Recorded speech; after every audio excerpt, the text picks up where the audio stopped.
The Rebbe Rayatz was once speaking to a chassid who had recently immigrated to America. "What are your prospects for earning a living?" asked the Rebbe. Well, the chassid replied, "I have no particular talents or knowledge of a specific trade, so I was thinking of becoming a teacher."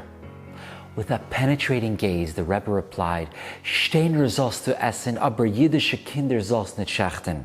You should better eat stones at your table before endangering the education of Jewish children. I'm reminded of this story by a puzzling aspect found in this week's Parshat. The Mefarshim observe that when Yaakov blesses his children, he couches within his blessings words of critique. And when it comes to Shimon and Levi, who infamously destroyed the city of Shechem and caused Yaakov tremendous anguish, Yaakov says, "I will divide them and scatter them within Israel."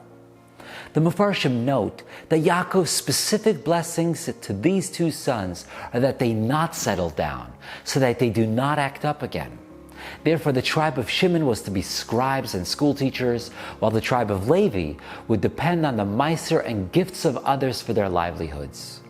Their lifestyles would ensure that they would always be on the move and never cause trouble.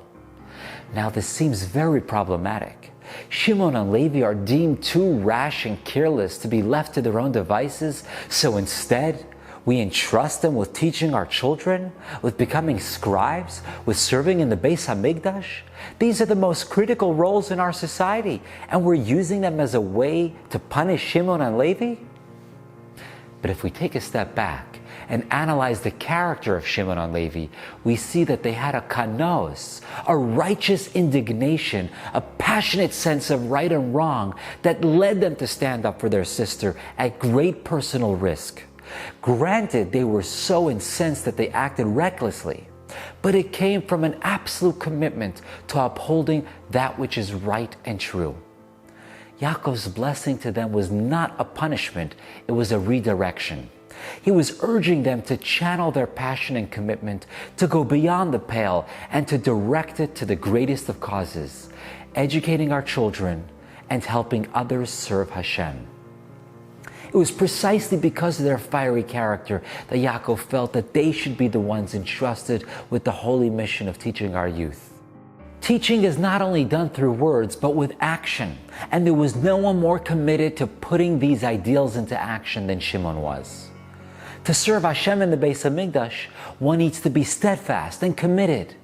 And Levi showed those very traits. In fact, we see that when it came to the sin of the golden calf, it was the tribe of Levi that answered Moshe's call to action to stand up against the rampant idolatry. Shimon and Levi, therefore, are the paradigm for redirected passion. They channeled the very traits that had led them astray in the past into sources of inspiration for the children of our future. Wishing you a wonderful Shabbos.